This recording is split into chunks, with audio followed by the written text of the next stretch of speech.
and welcome to another episode of the Tell Not Show. As always, we are your hosts. Sorry. As always, we are your hosts.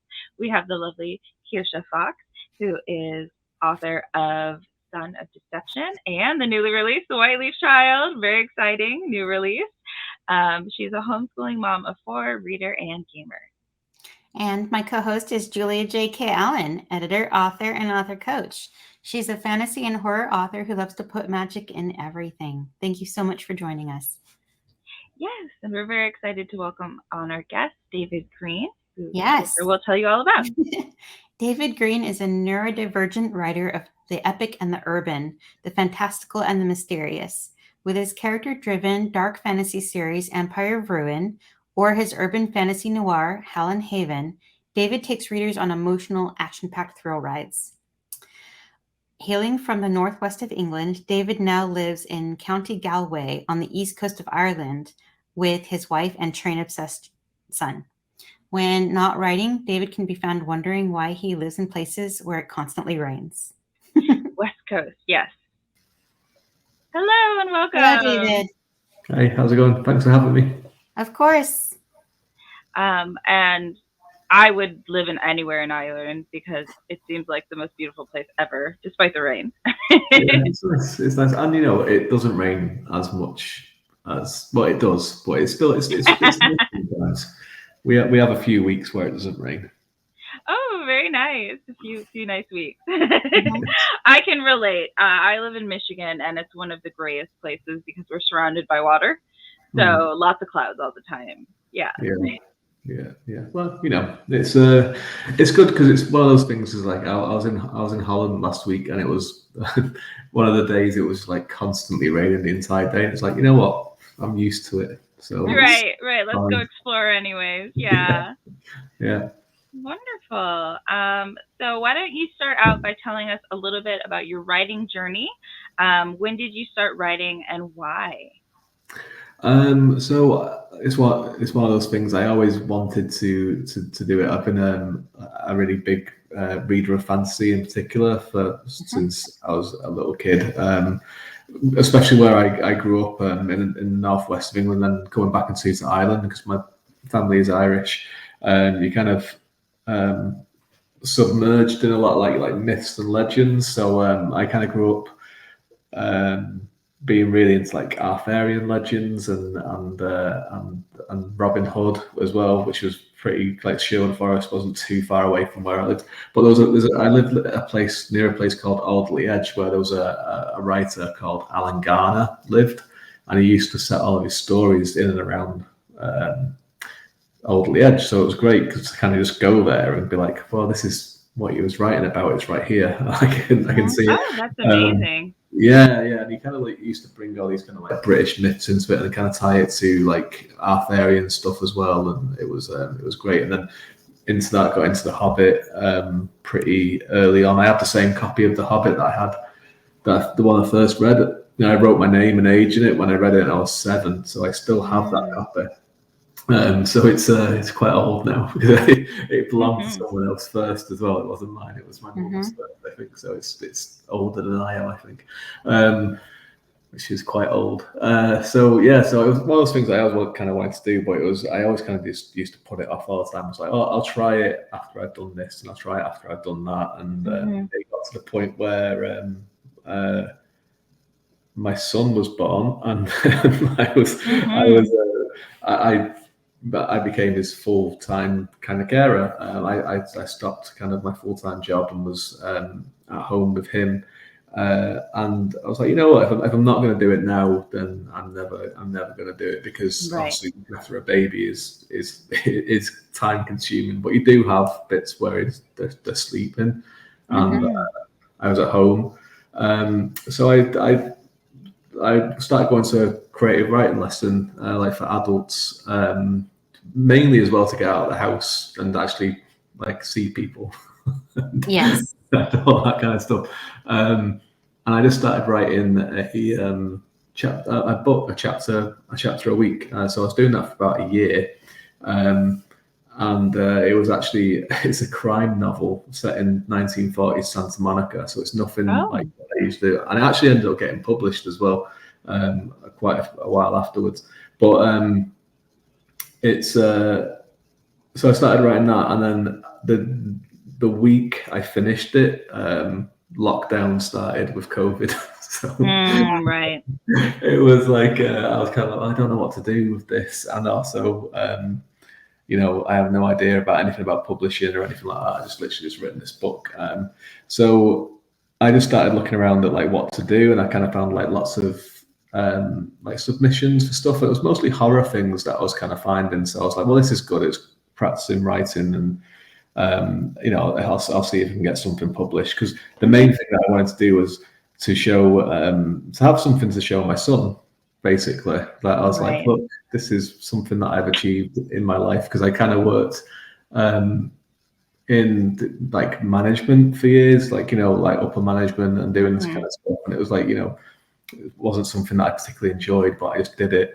But I didn't have anything to show for it really, other than like life in general. But I wanted to show my son something like tangible, like, and like, well, this is what you can do. So I was like, if I can get one thing published, like one short story or something, that'd be great. So I just started doing that, and it went really, really well. Like I found lots of different kind of open submission calls and was doing short stories, and say they're mostly horror ones at the start, but then I always wanted to do fantasy, so I was kind of looking around for like fantasy calls, fantasy submissions, and what have you. And it just so happened that one of the publishers that I had some stories with were opening up a fantasy call for fantasy novels, and they were like, it will be open for the entirety of May, and this is May 2020. So if you've got something, get it in May, and if you haven't, then maybe write something. And this was, I think, April.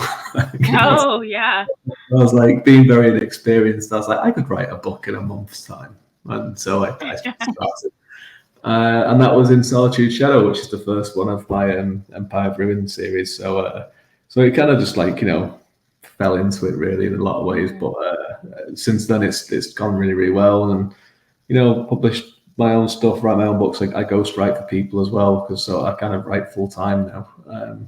Nice. So yeah, it's gone really well. But mainly the thing was, it's like I'd always wanted to do it, and my son is autistic as well. So it's one of those things where it's like I wanted to kind of show him that like people like us can achieve things and do things that we put our minds to it just as much as anyone else can. So absolutely, yes.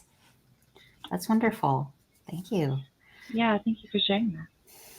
All right. So we've got fantasy and horror, and that's good. Yeah, and crime for some reason. And the true crime that we started with. Yes. Yeah, which I probably should do something with it. Oh, I should write a sequel to it at some point, but I don't know. Right. I know when you have one idea, you suddenly have 5 new ideas that are vying for your attention. Yeah, and I set it up for a sequel as well, so there's definitely like I should do something with it at some point in the future. Right. So can you tell us a little bit about your writing process, how you get from start to finish? Because it sounds like you write quite a lot and quickly. Mm-hmm. Yeah, I do, and I write a few books at the same time, because I do the ghostwriting as well. So it's quite methodical, really. I kind of always, whenever I'm explaining it to people, I always kind of feel like I'm just talking complete madness. Well, I mean, everyone has their own way of doing things, but so I have like I obviously have deadlines with the ghostwriting stuff, and I set myself deadlines as well.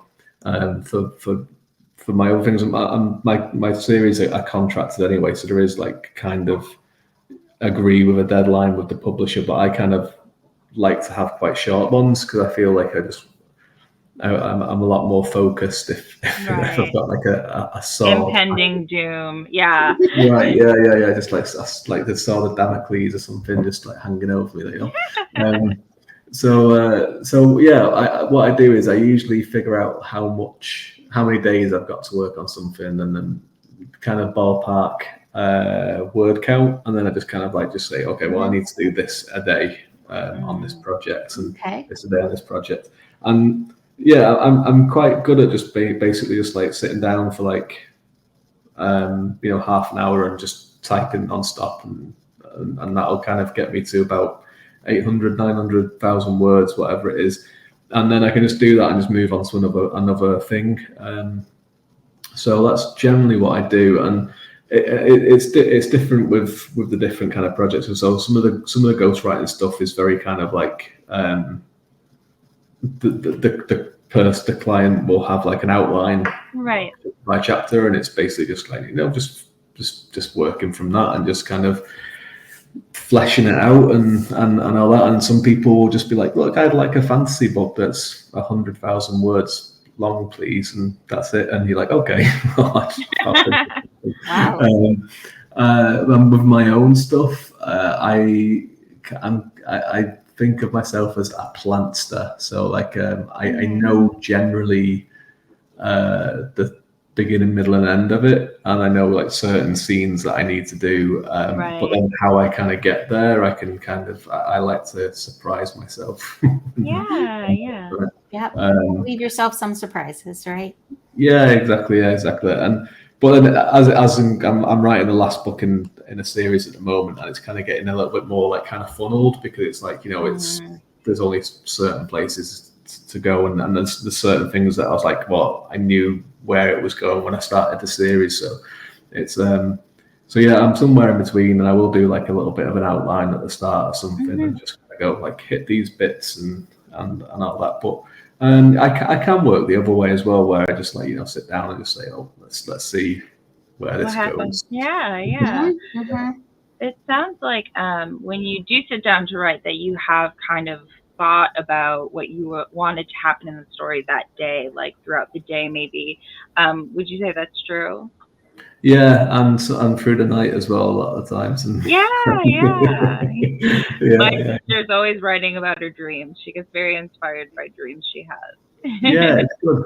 Yeah, it can be fun, and it's good. Like it's I kind of like have if I'm not sat down writing, I'll kind of I'll be thinking about it, and I'll kind of be like, okay, this is what I'm going to do with this next scene, and then it's kind of when you sit down, and it's just a bit faster, and it's kind of in your head already, and you can just kind of type it out. It's I can kind of try, but I don't mind doing it. But it's sometimes it's kind of fun just sitting down and seeing what happens. Just wow, I didn't expect this to happen. Why have I done this? And it's like, well, we'll see what happens next. Right. I often joke around because I'm very much a plotter, but sometimes I complain that I don't know why I bother plotting when my characters are going to do what they want anyway. Right. So I've learned to have very loose outlines, knowing that partway through I'm going to be like, they could do this instead, and that's way better. So they still end up surprising you. Exactly. Yeah. Like I had a character that I'd written an outline for my third book in the series, that in a epic fantasy series. I was like, the character was going to kill someone and then die when they were doing it at the end of the book. And then as I was writing the scene, I was like, you know what? I kind of still like working with this character, and someone else would stop them from being killed before what they've done. They'd kind of just like capture them or like knock them out or whatever. So I just wrote it that way, and then I was starting the fourth one. I was like, why did I do this? Because like I'm not sure what else to do with this character now. But then I was just kind of like thinking about it, and I was like, oh, this is I have something I can do with this character, and it makes a lot of sense. So yeah, my like kind of subconscious brain was trying to like prod me in the certain. All the characters themselves were like kind of be like, oh, we need this person around still. And I think subconscious does a lot of connecting the dots behind the scenes for writers. Yeah, for sure. And I really love my friend and colleague Katie Salida. She always talks about to-do lists, right? Because she's a pantser, but she has a to-do list like get breakfast, slay the dragon, save the elf, save the princess, that kind of thing. And that's kind of how she goes about writing as well. Yeah, everyone has like there's so many different ways to do it. Like so it's always interesting to hear everyone else's kind of way of working. It is, and that's one of the reasons why we do this show, is to show that there are so many different writing processes, different ways of getting a story out. When we were discussing topics for the show, You said that you like working on like developing your character. So what do you think makes for a good character? I think flaws make good characters. Yes. In particular, and I think it's quite a modern kind of way of writing as well, because I think, well, to a certain extent, because like I kind of think of always like you've got like people like in Lord of the Rings that are very kind of like, Aragorn's a very, very good character, and he's very, very noble in this, and Frodo's a very good character, and that's kind of the vein with a lot of that kind of stuff. It was very kind of like black and white, which is great. I mean, I love all that stuff. I love. I mean, I have a Gandalf tattoo. Yeah. Okay, get it. There it is. I can't even work this camera, but like, I love all that kind of stuff. But then I kind of think of something like Thomas Covenant, and he was like a horrible, horrible character, and he's very, very flawed. And I remember reading that as a kind of young teenager, and it was kind of a bit too challenging for me at the time. But nowadays, like, a lot of characters are in that kind of, maybe not as bad as he was, but a lot of characters do have flaws, and it makes them interesting. It's nice that they're not infallible as well. Which, again, I think sometimes some people, and it depends on people's tastes, but like some people do want the heroes to be just like, they do the right thing all the time, and circumstances might be tough, but they're always like make the right decisions and they make the right things. But I kind of find it interesting to see what the flaws are, and then kind of work out as well like what will challenge them the most. So and this doesn't go into kind of flaws or anything, but just as a person, like what is their major, the thing that is going to challenge them the most, and that really helps then kind of think about, well, what are you going to do to them, which sounds terrible. Right. But what are you going to kind of put them through? And it also helps then build the world, because then if you write a character that is extremely religious, for example, that like they believe in whatever like god system that is in the book that you're making, probably their biggest challenge would be to kind of like reveal that like there is no gods, or there is something different about the things that they believe in, or something like that. And that kind of then you can bring that into the world building aspect of okay, well, what is it? What do people believe in? And is there various different belief systems, or is there this kind of stuff? So it's always good to kind of, for me anyway, to kind of look into it that way, and what are the flaws, what are the challenges, and what are the what are the things that are important to them as well, like what's the most important things, and just to give them like little kind of quirks as well, and like little kind of do they like drinking tea, do they like drinking coffee, do they like are they into haberdashery or something like that, do they like maps, what are their interests, and just kind of think of this kind of stuff, just to kind of throw in a little bit of color in there every so often as well. Completely agree on the flaws part. Everything you said is fabulous for character writing, but flaws in particular, like I always like when I teach some teen writers for a library program during the summer, and I'm always like, they can't have like cute flaws, like they're clumsy, that doesn't really do much. You need a flaw that really impedes their process towards their goal and impedes the process of the story. And so I really love that you explore the flaws so much when you're thinking about your characters. Yeah, it's good, because I mean it should impact on the story as well, I think, and that's I mean in the Empire of Ruin series, that one of the main characters, one of her flaws is that she's extremely stubborn to the point where she won't admit that she's wrong about something, which she, in my view, she's clearly wrong about. But then I get, and I show the opposing sides to that as well. There's other people that kind of agree with her, and some people that don't. But it's funny because I always get readers that do agree with her, and even though I don't as a person, but when I'm writing her, I completely agree with her when I'm writing her. But like and that's part of her journey, is to kind of overcome this kind of this bias that she has, I guess. Right. And it kind of informs a lot of like her point of view and her growth of, because like one of the main things, I mean, that they're older characters, but it's like one of the main themes is like is because obviously I just become a parent myself, so a lot of it is about parenthood and like what would parents do for their children, and sometimes children don't understand, and even when you become an adult, you kind of be like, well, I don't know why my parents did this. Right, And you're like, oh, actually, yeah, it makes sense now. Yeah.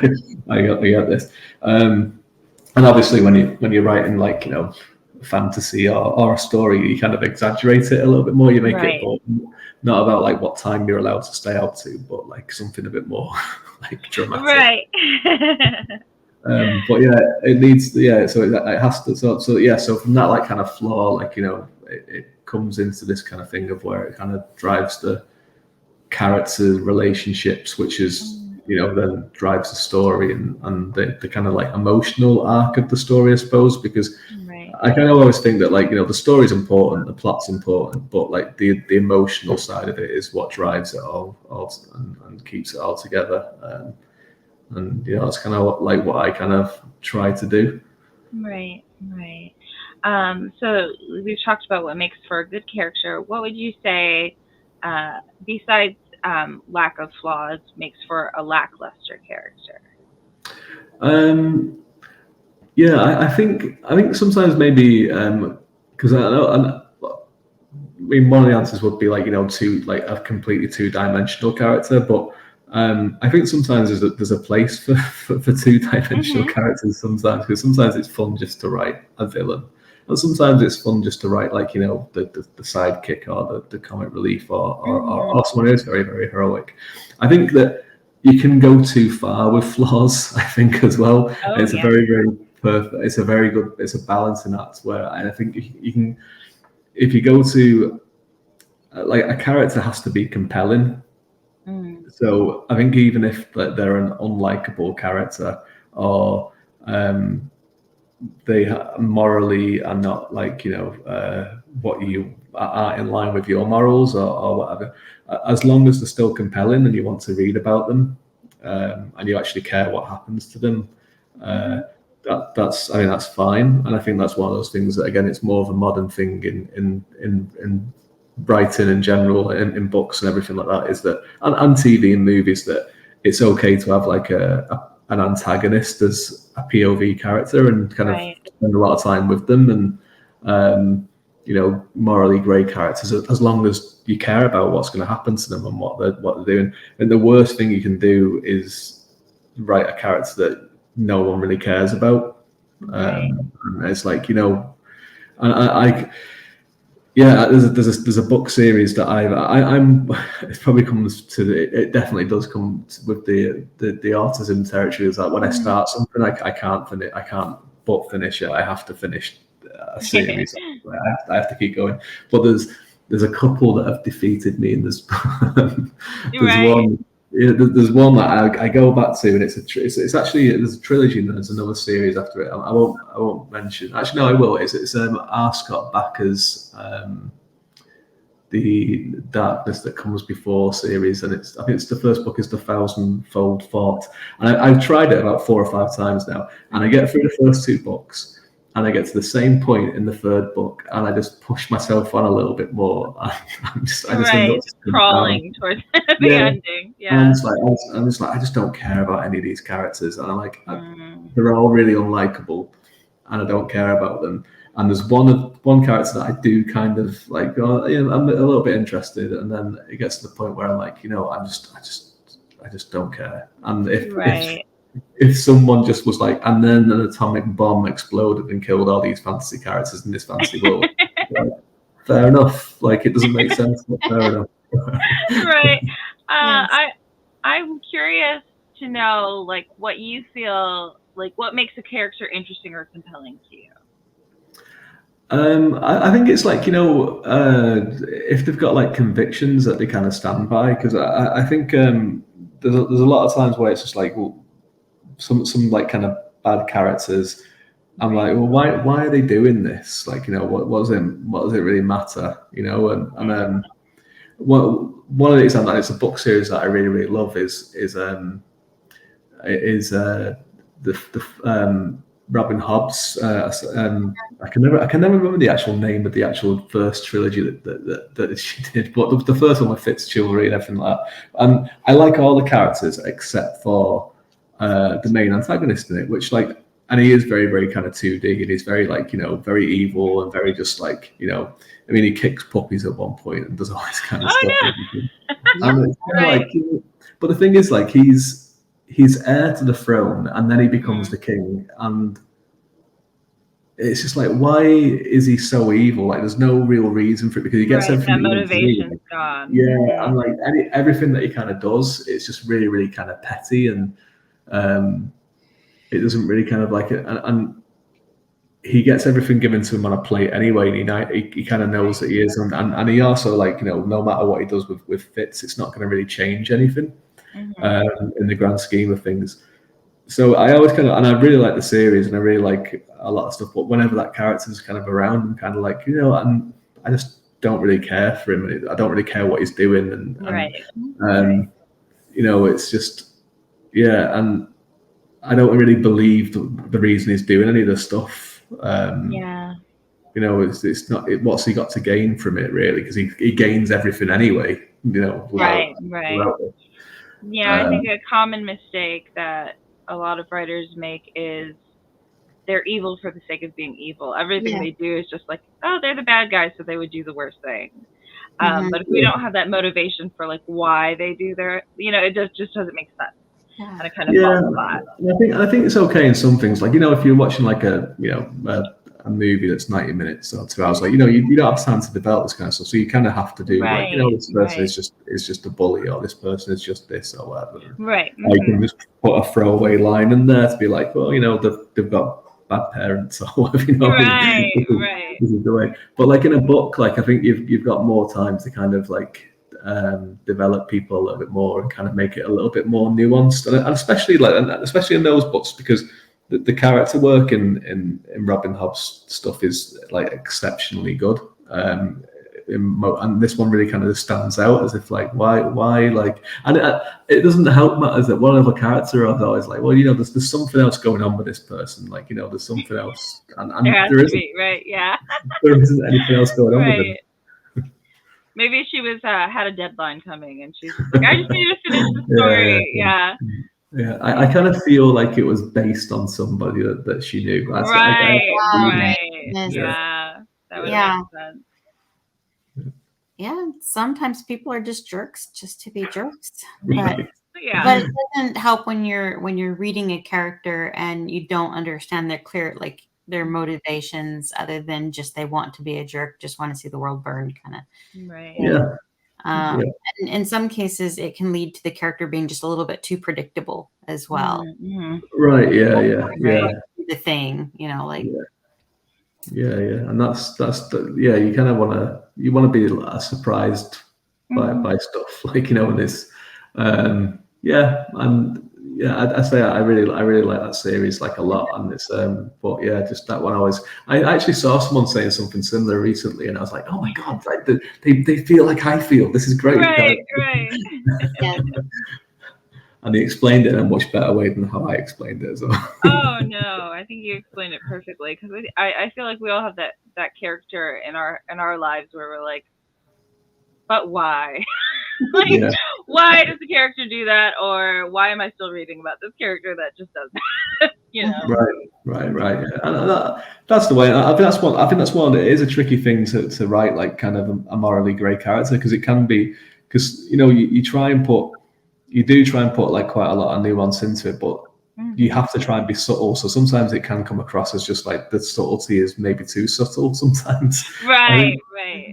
And then you don't want to go too far and just be like, you know, have them like twiddling the moustache and stuff like that. And, right. Yeah. But it can be tricky, and but like, you know, I feel like, you know, one of the things as well, like, I mean, if you're doing a series, it's like you kind of have to kind of hope that the readers realize that, like, you know, this is going to be an arc over a certain amount of books. It's not all going to be resolved in the first one, and if characters are making mistakes and stuff like that in the first book, or they seem a little kind of like, you know, unchanged, then there might be something that's going to be coming ahead. Like, you know, it's mean, you do try and put them all on journeys in a book, but then, again, a book only does have a certain amount of pages as well. Right. Yeah.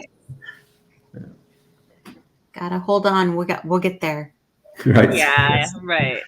Yeah. All right.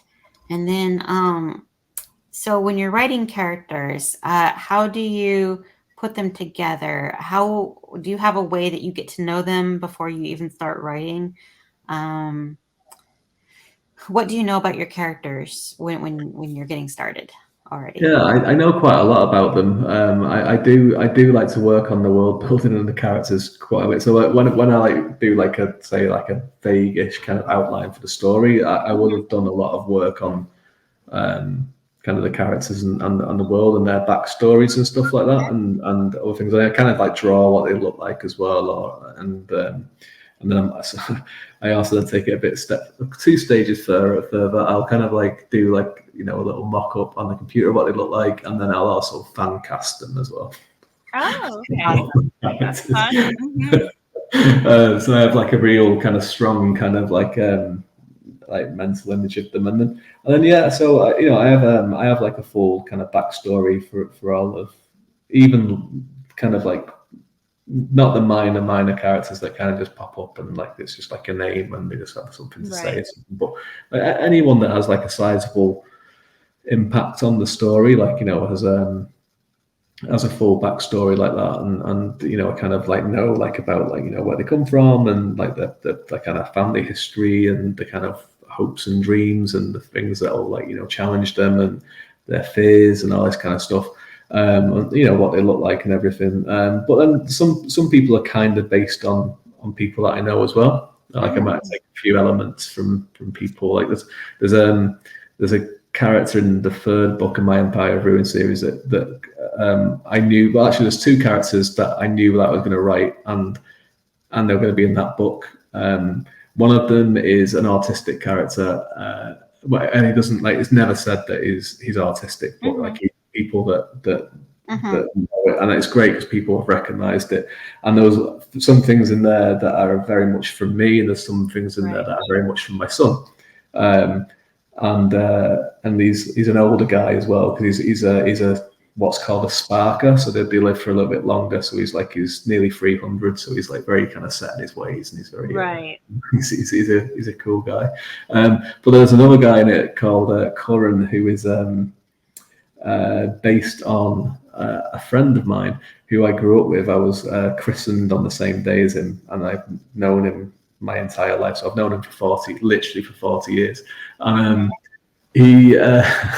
so this guy Curran, he lives in a place called Seas Keep. He's a sailor, and it's a very kind of wind and rain swept place. It's in the northwest of this country, and everyone there wears these cloaks that are kind of like waterproof cloaks that they make especially there, because like just all your other clothes get kind of like soaked through. But he just walks around in like basically a vest all the time, and even when he's on his ship, he's like I think I write at some point that like it's like the wind, the rain parts around him because he's so like rain, like it's just like whatever. So he's based on my friend Stephen, because this aspect of him, because he loves wearing shorts, and being in the west of England, it can be quite cold, right? And he would wear shorts 365 days a year, and if it was a week year, it would be 366. And in the middle of winter, and this was when we were in school as well, so we used to have our summer uniform was like shorts, and he would wear them. And when it was getting into winter, he would still wear his shorts. And me and my mum used to meet him and his mum on the way to school and watch school together. And this is in the days before mobile phones and everything like that. So we would set off, and some days they wouldn't be there, and we'd be waiting. And then we'd see them walking down the street, and like his mum would look very stressed out, and he'd be like, his face would be red, his eyes would be red, and she'd be like, I tried to put him in pants today, and he wouldn't have it. He refused to budge. Yeah. Refused to budge.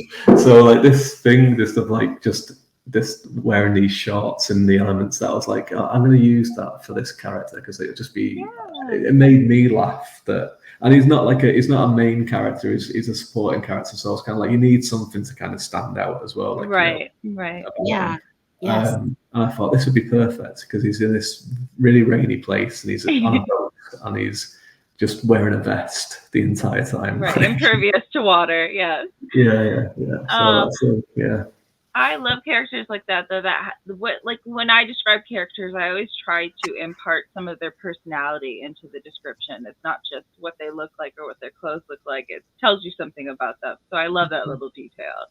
Yeah, it's cool, and like he's like because he's so because he is a POV character as well. So whenever it's in his POV, like a lot of his kind of like way of thinking is to do with like ships. So we'll use like a lot of like ship-based metaphors in his way of thinking, and even the narration. Then it'll be like kind of which is fun to kind of make up my own like metaphors and stuff. Right. Like Yeah. Oh my gosh. That's fun. But yeah, it's kind of like using it to be like, well, no, this is like the narrator is kind of sat here on his shoulder, and it's like, so it's let's use a bit of like his kind of language and stuff like that. And yeah, he's a fun character to write, and it was my little homage to my mate, like I know that he's not noticed it was him though, so I don't know if he's going to watch this and see it, but he's read the character and he really liked the character, but he didn't he didn't ask if it was based on him. And maybe he could just relate, right? Yeah, that's probably what it was. He was probably like, yeah, I get this. Yeah. Right, I love that little detail. Do you have any tips in general for writing characters, like to like a newer author? What would you say is good to keep in mind? Just to try and make them, and this doesn't really matter on what kind of POV you're writing, because like I say, like this series, my two series, I write one first person POV and the other one is third person, but still like each character has their own voice. So even if you're writing in third person, make sure like you can change the way the narrator speaks about the character and kind of to keep that voice there. And it's just, and that's the way you kind of make you don't want all the characters sounding the same and thinking the same way and that. So it's kind of looking at ways of making that voice stand out, and there's different ways you can do that. Like you can have some characters swear more than other characters, like and if you don't want to use swearing in your books, which like in my fantasy one I don't, I use in-world swearing, so I made up my own swear words and stuff, which is a lot of fun. But some characters would be more foul-mouthed than others, and it's someone might not swear at all, and so it's like a one way of kind of going, oh, this is a distinctive voice. Or you might have someone like Curran who is everything is about the sea and everything is about ships and stuff, so his way of thinking, he would be like bringing that experience into it. Or like Gretton, who is like the artistic character, he info dumps when he talks, so it's not like he's info dumping about the story, it's info dumping about what he wants to talk about. So someone asks him special interest type. Yeah, exactly. If it's a special interest that someone manages to kind of like mention around him, it's like he's off. And and it's that kind of thing of just just looking at creating a voice for each one of the characters, and it is a little bit easier when you're writing in first person to do that, because obviously it's that character is telling the story, right? And right. You can use, it's almost like you are writing the story in the way they would speak in dialogue, which is always like different in third person. But there's ways of doing it in third person as well, and like a really great one example of it is Joe Abercrombie, who is like a fantastic writer, but his narration voice for each of the different POVs is always brilliant, and it always matches the character that he's writing about as well. It's still like his voice as a writer, but it also matches the character's tone and point of view. So he's a great writer, and especially if you're writing kind of fantasy and kind of like darker fantasy, he is one of the best, I think. So he's a great one to kind of look at. High praise indeed. He's great. I don't know him or anything. I'd love to meet him. Right. He's fantastic. he's really great because he writes some really, really dark stuff, but he's really funny as well. So he's able to like write something like horrible, and then he'll just like do like a little like 2 or 3 word joke at the end of it, and he like I shouldn't be laughing at this, but it's just we need that kind of tension relief. Yeah, he's brilliant at it. Okay. That's all really, really good advice. I love it. Mm-hmm. All right. So you're a stay-at-home dad. You write full time. How do you balance the two? How do you make time for writing? How do you balance your time with your son? So I kind of do it in kind of like I have like periods of the day, I guess, where I'll do it. So it's a bit easier now because he's in preschool. So he's in preschool like 9 a.m. till 12. So I don't have to get up at 6 a.m. to write anymore, which I was doing wow, yeah. Before he woke up, which I know a lot of people. I know someone who gets up at 5 a.m. to write before like everyone else wakes up, and it's like, oh god, I don't know if I could do dedication, that. Right? I don't know if I'd be able to think about anything other than going back to sleep at 5 o'clock in the morning. Right. But yeah, so yeah, I'll drop them off at preschool and I'll come back and I'm like, well, that's like 3 hours in the morning, and then about like kind of like 5 or 6 o'clock, he'll kind of have his own little time where he doesn't draw. He loves drawing, which is great. So he'll go and like draw like next to me, and I'll just go and do a bit of work for a little bit before bedtime, and then after bedtime, like I'll do like a couple of hours. Between 8 and 10 o'clock, and then I might have a few hours to myself in the evening to be like, I'm going to watch the US Office again, which that's what I just generally from sometimes rewatch something, and yes, that's it. So and I kind of do that I usually try and do it 6 days a week and have a day where I don't do any writing at all and just take a day off. But with deadlines and stuff, it's generally 7 days, and but I kind of like that as well because I love writing. I love doing it, and it's out of all of the jobs that I've had, it's by far the best one that I've ever had. I love doing it. So it's not really it can be mentally quite kind of tiring sometimes, especially when you get towards a really kind of climactic part of the book or a really kind of heavy part of the book where something I killed off a character in the final book there recently, and I was like, I finished it, and I was like, I don't think I can keep writing for the rest of the day. I think I'm gonna have to take the rest of the day off to kind of process it myself, but it's good. So that's why I do it, and I have a day of the week where my parents look after my son, so he goes off to their house for the afternoon after preschool, so I get to kind of write all day then. So it's good, it's a good balance, and it's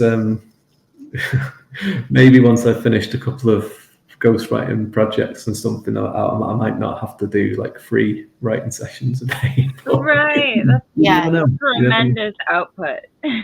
Yeah. But so what is your favorite part of writing then? Favorite part of writing.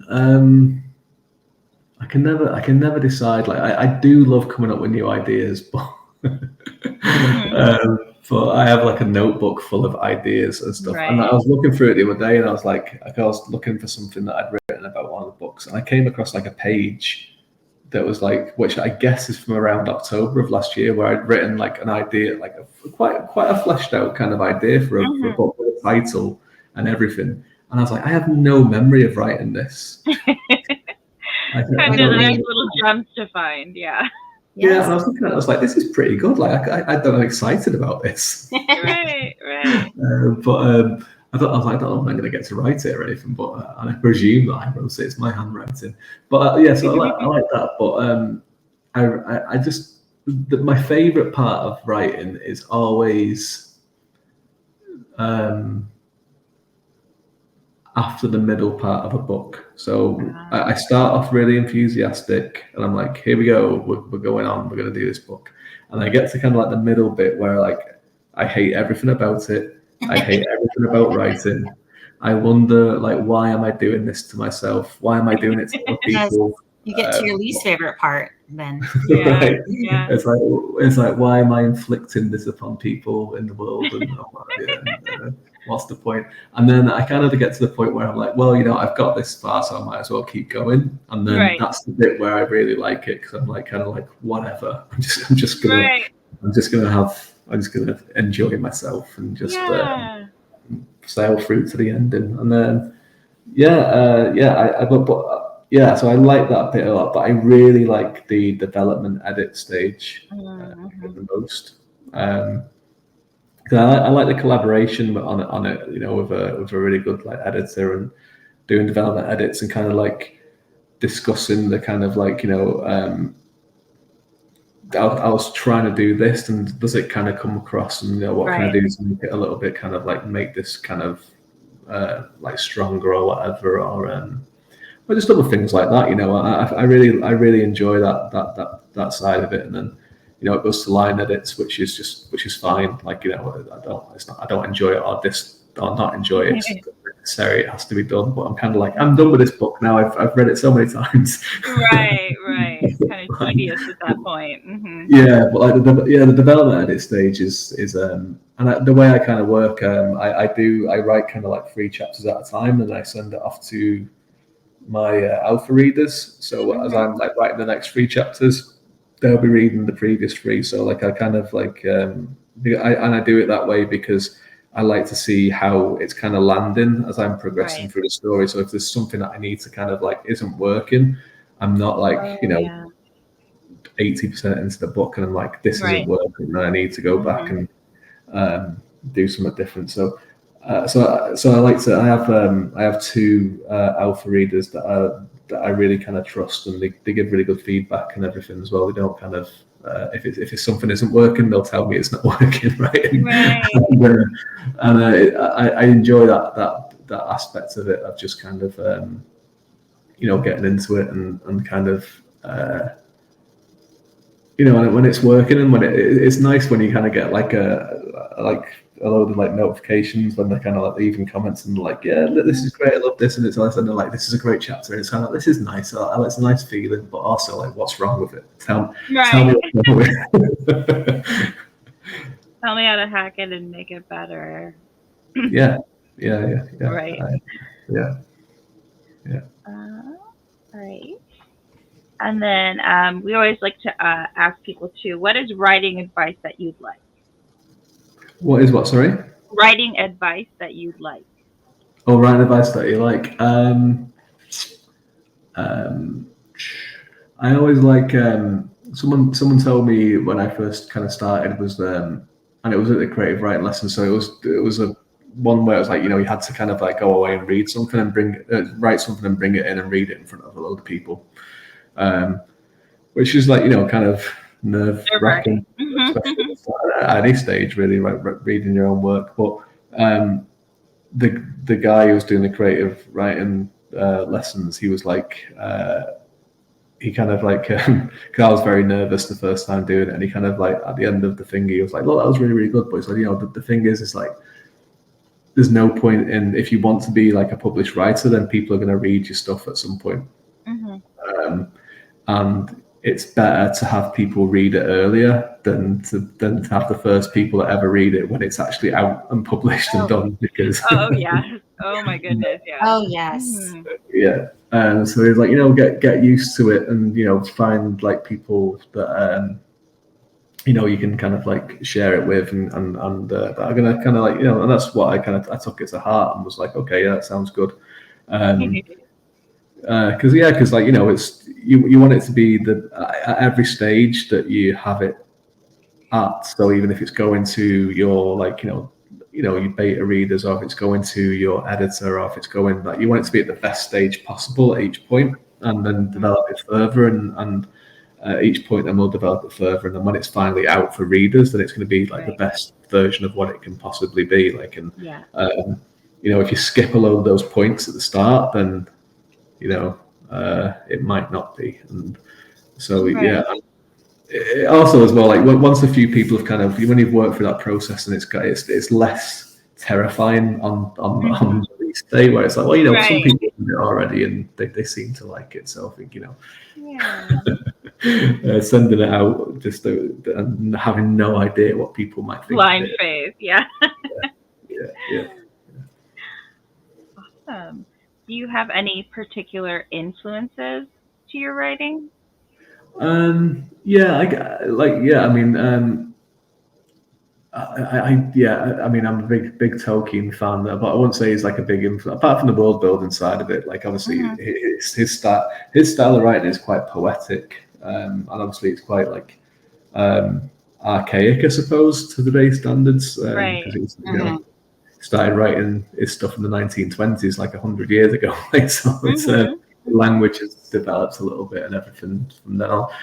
Robert Jordan again, it's Jesus, you know, his first Eye of the World, the first World Time book came out 33 years ago now, so it's still quite old. But like again, world building wise and use of POV was something that I really liked about him as well. But yeah, you know, I kind of I'm a big video gamer, and I was not as much as I used to be, because of like, you know, writing takes up a lot of time and my son and everything like that. But I used to be a big video gamer, and one of the big influences on specifically the Empire of Ruin series is a video game called Dragon Age.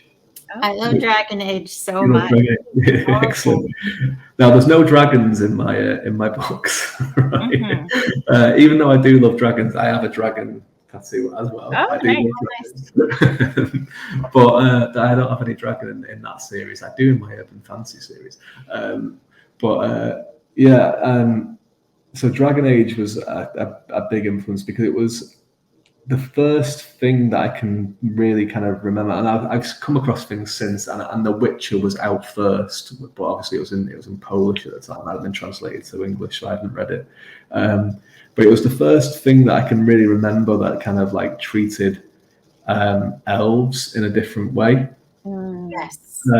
Because in every kind of fantasy thing that I ever kind of read, well, actually, there's two ways that was treated elves. It was the really, really old way where they were kind of like small little pixies. Like very, very kind of old kind of way, like pre-Tolkien kind of thing, I suppose.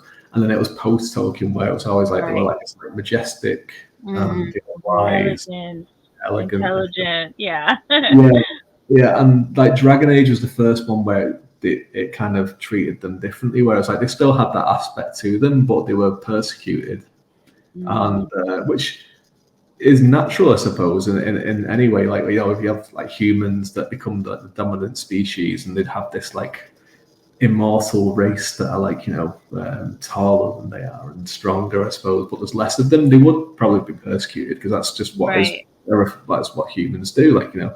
That's right, yeah. Well, Dragon Age was the first one that I ever saw that had done it, and I was like, this is really interesting. And also then they kind of really developed that with like relations between the different cultures, like, you know, dwarves and everything as well. It wasn't just this like dwarves and elves kind of thing that a lot of like, you know, post-Tolkien stuff did. It was humans now and dwarves. What was their relationship like? And, you know, so I always found that really interesting. So that was a big influence on mine, where it's like, you know, what would like, you know, a more modern fantasy world be like if like there was like elves and humans sharing this space, but there was more of them, you know.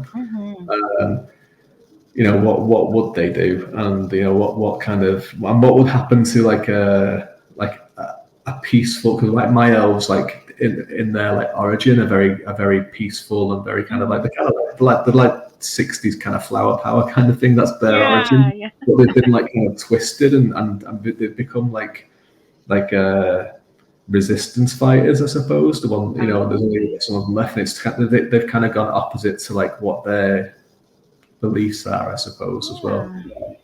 So yeah, Dragon Age was like a huge kind of influence on that.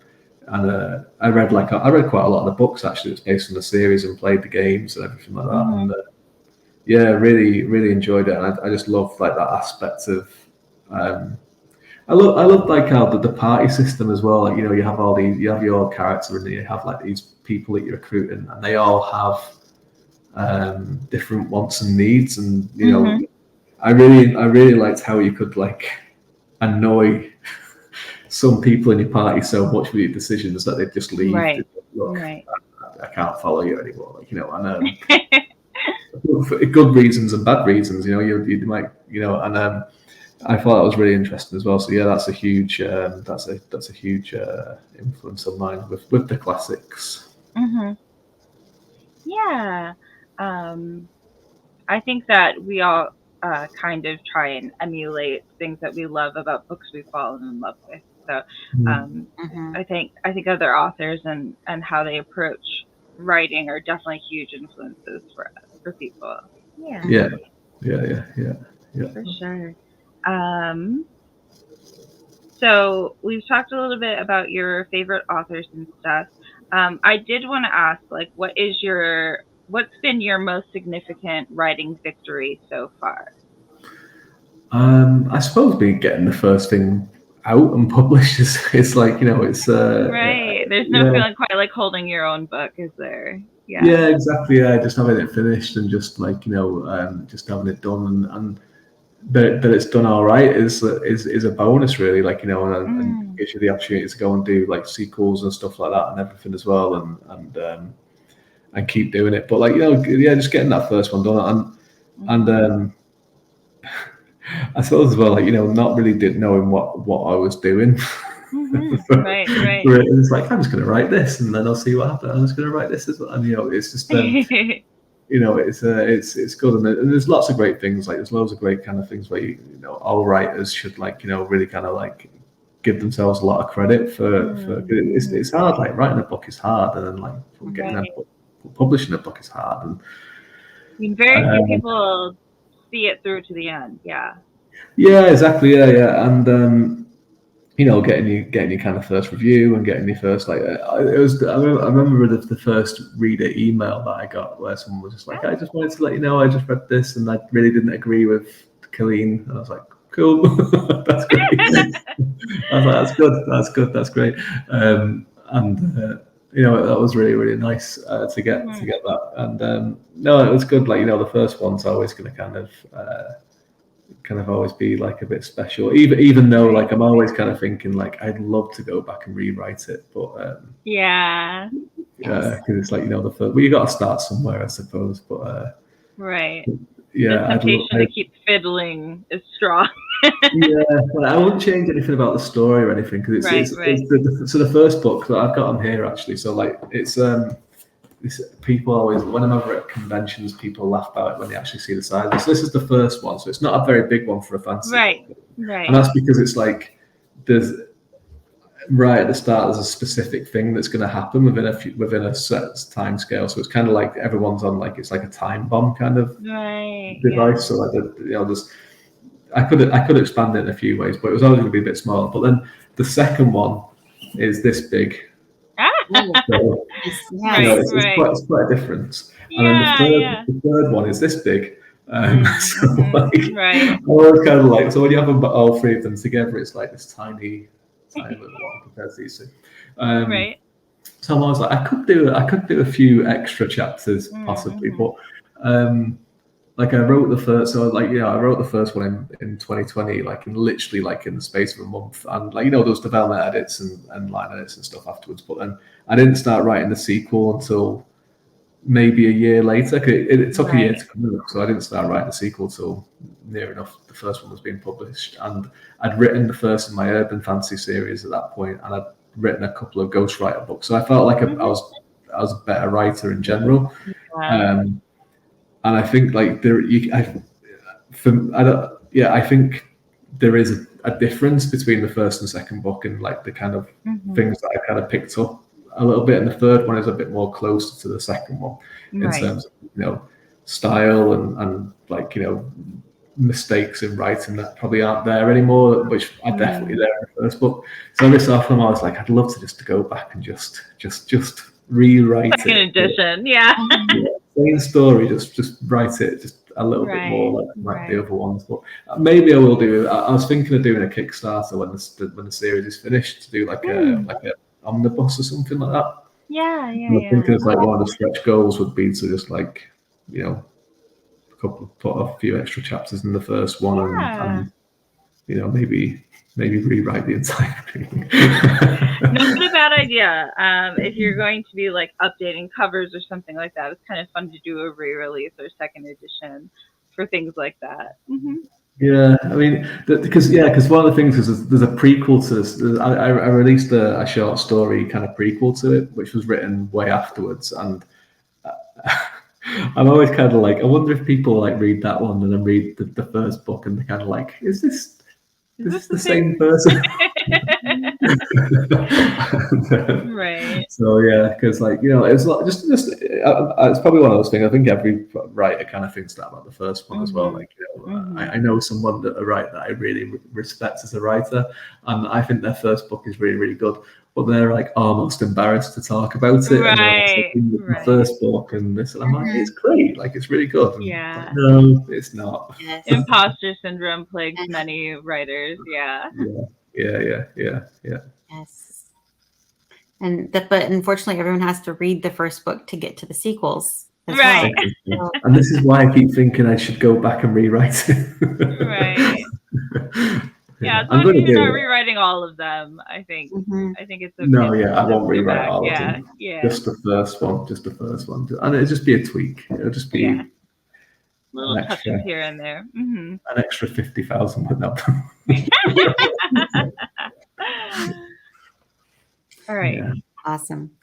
All right. Do you have any writing advice that you hate when you hear it? You're just like, that's not right. Yeah, write what you know is the one that I hate the most. Like, you know, and I but only because I understand the sentiment. And this is difficult because I'm a very literal person. But I think people do take it too literally, where it's like you need to write exactly what you know. And it's like, well, if people wrote what they knew, then I don't think we'd have like Chronicles of Narnia unless C.S. Lewis actually was going through a wardrobe into a different world. Right. Like, he could have been, I don't know. We don't know the truth, yes. Right, yeah. So, but I think people do take it quite literally, where it's like, and especially as a fantasy or speculative fiction writer, especially in Ireland, which is very kind of like literary fiction and very like poetry driven.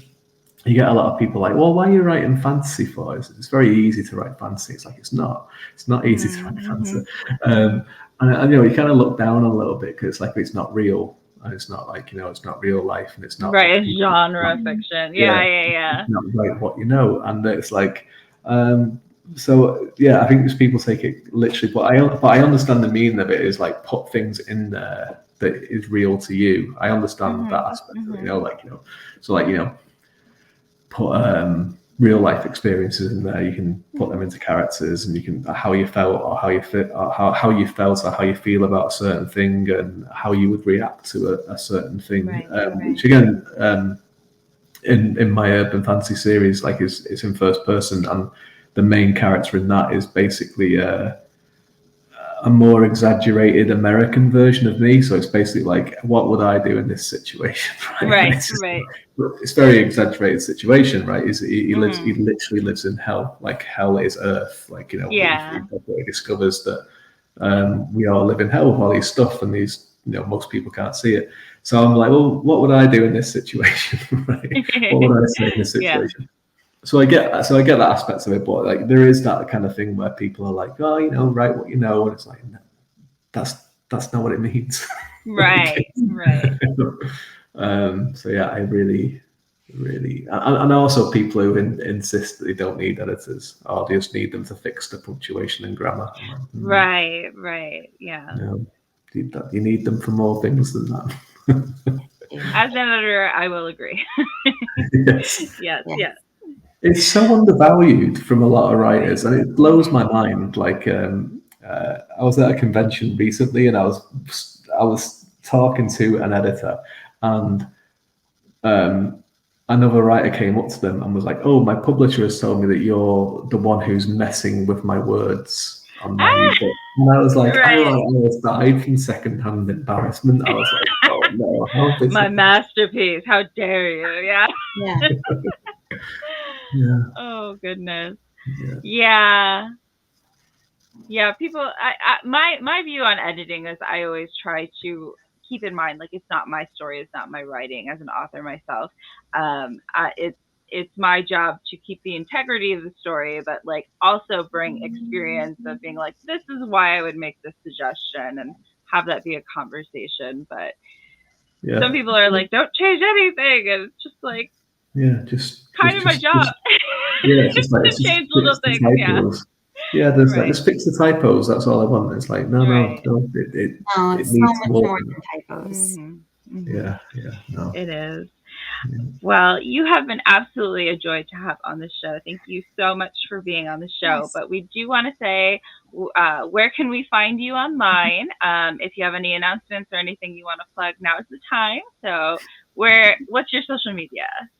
The best place to find me is just my website, which is davidgreenwriter.com. And like all my kind of social medias are on there. Most of them is David Green Writer or David Green Write, depending on what it is. But they're all on my website, and there's a newsletter as well that you can sign up for. And you get a short story collection of different types of fantasy stories. I think there's 16 in it, from 100-word drabbles to like 10,000-word stories in that as well. So you get that for free. So just sign up to the newsletter. And in terms of anything, I had this one just came out, Beyond Sun and Seas. It came out in, what month are we in? May. It came out in April, which is that one, Beyond Sun and Seas, which is free. The series. Beautiful cover. It's great. This is my favorite one of the three, actually. I really like it. But the next one, the next cover is really, really great. But I don't have it finished yet. Right. So that one's just come out, and the last book in the series is out on the 18th of September, which is called At Eternity's Gates. That'll be the end of that series, and I will be very sad, but happy. I know. It's always bittersweet to end a series and leave those characters behind. Yeah. Although I've got an idea to do a spin-off concerning one of them. I think that's going to be nice. Wonderful. Well, thank you again for being on the show. You were great to have on the show. And thank you to everyone who is listening along at home. Remember to join us next time, and that there's more than one way up the mountain. If you have any comments or would like to be on our show, you can find us on social media at The Tell Not Show, or email us at thetellnotshow@gmail.com. Thanks again. Thanks again for listening. If you enjoyed the show, consider subscribing and liking. We appreciate all the support. Julia J.K. Allen is an author, editor, and coach, and can be found at hijinksrudder.com. Kirsha Fox is an author, avid reader, gamer, and mother to four, and you can find her at kirshafox.com. Thanks, and see you next time.